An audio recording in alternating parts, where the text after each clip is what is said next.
మహిళలు అన్ని రంగాల్లో విజయనగరం జిల్లాను నంబర్ 1 స్థాయిలో నింపాలని మంత్రి కొండపల్లి శ్రీనివాస్ కోరారు.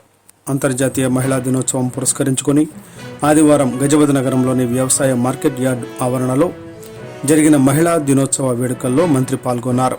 ఈ సందర్భంగా పలువురు మహిళలను సత్కరించారు. మహిళలు ఆర్థికంగా ఆరోగ్యం చూసుకుంటూ పారిశ్రామికవేత్తలుగా ఎదగాలన్నారు. Today TV staff reporter S Shankar, Vizianagaram జిల్లా. ఒక మహిళ మరి మన దగ్గరికి వచ్చేసారు. మరి మన మహిళల సమాజంలో మీరు ప్రధానంగా బాధ్యత పోషిస్తున్నారు. మరి దానికి గౌరవించే దశగా ఈ మహిళా దినోత్సవం అనేది పెద్ద ఎత్తున మీ అందరూ కూడా సెలబ్రేట్ చేసుకుంటున్నాం. మరి ప్రతి ఒక్కరూ కూడా మీరు వచ్చే సంవత్సరానికి మీరు ఎలా ఉండాలి, 5 సంవత్సరాల తర్వాత ఎలా ఉండాలి అని కార్యరూపం చేయండి. ఖచ్చితంగా ప్రభుత్వం మీకు తోడే ఉంటుంది.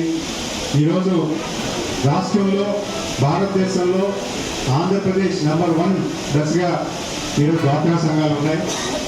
మరి నేను మంత్రిశాఖగా వ్యవహరిస్తున్నటువంటి ఈ సంస్థ ద్వారా విజయనగరం జిల్లా నంబర్ 1 ఉండాలి.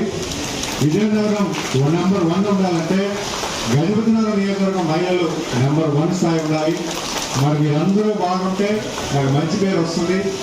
సీఎం గౌరవ ముఖ్యమంత్రి గారు ఏదైతే కార్యరూపం చేశారో ఆయన తలంపు మీ అందరూ నాకు సాధించాలని, ప్రతి ఒక్కరూ కూడా ఒక మంచి ఆర్థిక వ్యవస్థలోని, మంచి కుటుంబ వ్యవస్థలోని వచ్చి ఆనందంగా ఉండాలనేది ప్రధానంగా నేను నమ్ముతూ, మరి ప్రతి ఒక్కరూ కూడా ఈరోజు అందరికీ కూడా మహిళా దినోత్సవ శుభాకాంక్షలు తెలియజేసుకుంటూ, ప్రతి మహిళ కూడా మీ యొక్క సేవలను గుర్తించి ప్రభుత్వం మీ అందరికీ కూడా ధన్యవాదాలు తెలియజేసుకుంటూ నమస్కారం తెలుసుకుంటున్నాను.